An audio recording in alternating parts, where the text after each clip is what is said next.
Hey guys, All in Crypto here, and welcome back, ladies and gentlemen, for another YouTube video. What a 24 hours it has been for not just the cryptocurrency market, but markets across the board.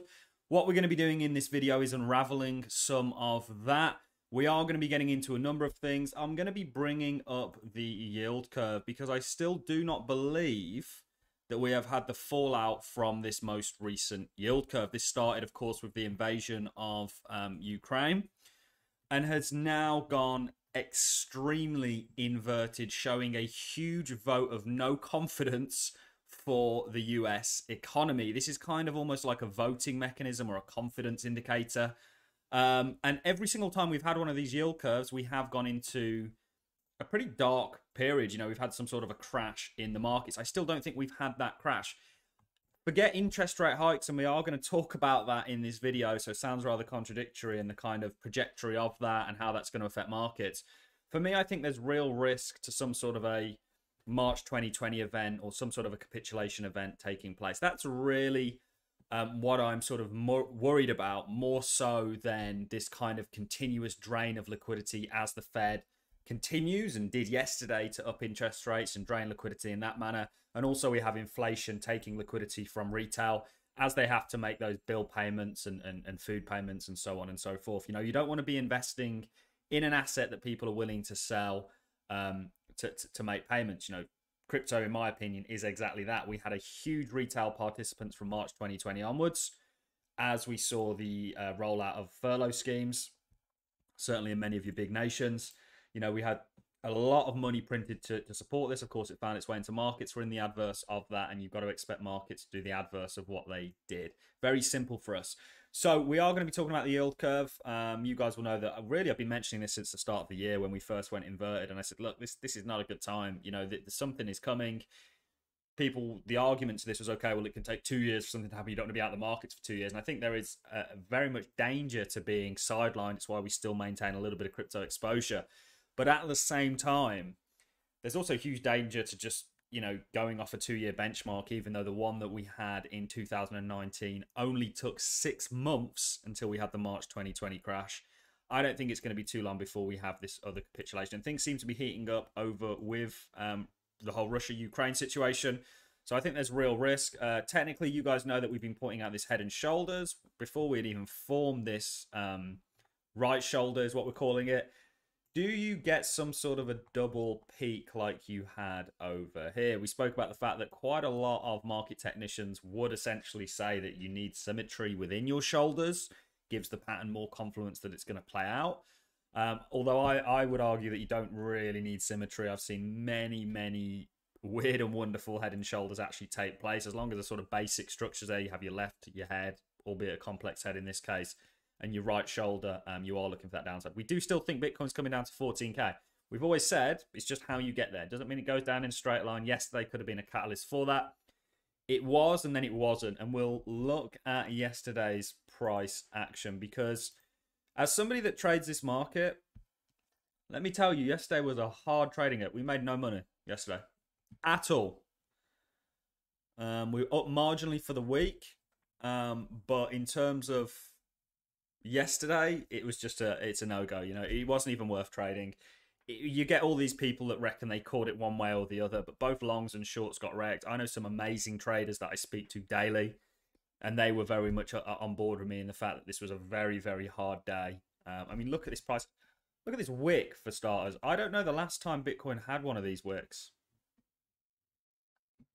Just insane, and it's just the kind of time that we're in, and this kind of almost makes me more nervous, the fact that we're having this kind of price action.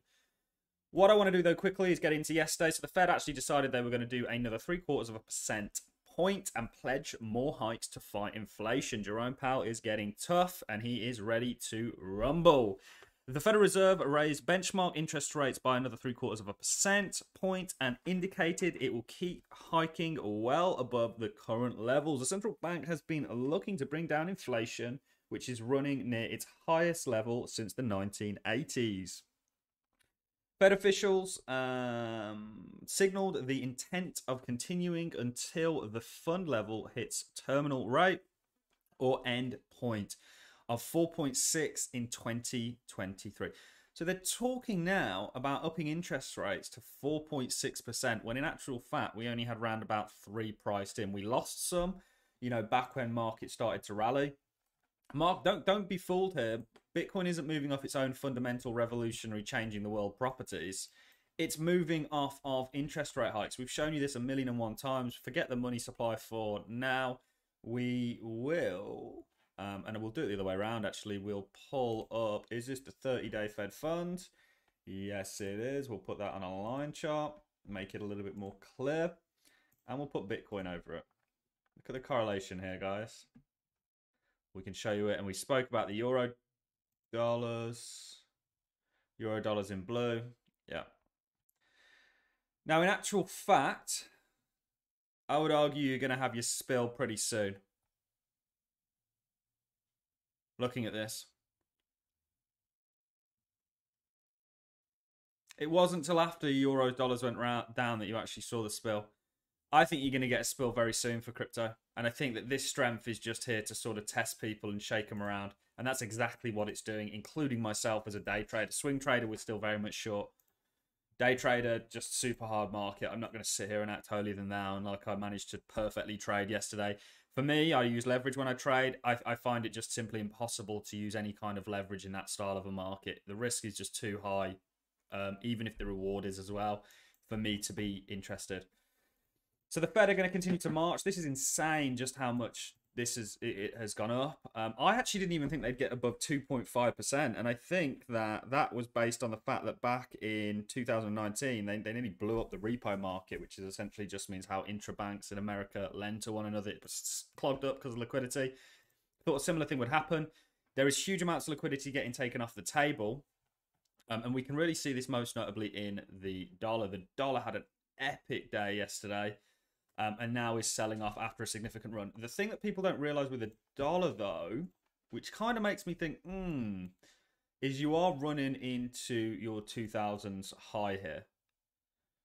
So I would expect absolutely, and given just how tied crypto is to this, some sort of, you know, who knows what happens here. You know, some sort of arrest, basically, some sort of a pullback and rejection from this zone. I think you're going to go into it and maybe you find your feet there. I'm unsure, but I do expect some sort of a pullback from this zone. So it's hard market to call. We are definitely expecting this head and shoulders to play out. Could be set for that double peak. I do think that's quite likely, but for me, this is very much head and shoulders territory. This is a very, very clear and accurate neckline. You have spilled below it. You've now come back above it. What is the next move? That's going to be interesting. Remember, it's not just the United States that are upping interest rates. The Swiss central bank. This week alone, we had a load of interest rate hikes. All takes liquidity off the table from whatever currency the central bank is upping interest rates for. So it's going to be an interesting time period. Do not let this rally fool you. I do think that eventually this comes to an end, and we do see that downside continuation. It's just how it gets there that is the big question. A little bit of crypto-related news. Former US Senator will chair new Binance Global Advisory Board. So I think Binance is going to be very much a chosen child into the future. I think Binance is very much on board with the regulators. It's going to be favoured, in my opinion. Not only is it the largest exchange, they also have their BNB token, which is a smart contract token. They also have BUSD. I think they're going to do very well moving forwards, actually. That's my opinion.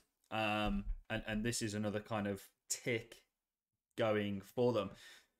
So what takes crypto lower? Well, I'm kind of almost looking at some sort of an event that's going to drive it lower. Because if we haven't smashed through this 1960 zone, and really, I mean, look at the support. Just using the daily candles you've got here in this range. We need to smash this to get through it, unfortunately. Because I mean, this wick was just insanity. So was this one. You know, we really need to come through and smash this. And could that be an event that does that? Potentially, I think it's quite likely. But we will see. And talking about events, why we sort of brought this yield curve up, I still don't think we've had the fallout from this. An argument that I always get is, oh, well, yeah, well, Bitcoin's down, you know, 70+% now from its all-time high. Is that not a crash enough? Well, we've had worst crashes back in sort of, 2018, 2014. And that was really not due to sort of this macro storm recessionary nightmare that we're going into. So we are still extremely bearish on the crypto space. Long term, we're very, very bullish. But we've got these teething problems to sort of get through and overcome. And that is all I've got for you in this video, guys. If you enjoy the content, like, it's always appreciated. So is a comment. And I look forward to seeing each and every one of you in the next YouTube video. Have a wonderful Thursday, guys. See you in the next one.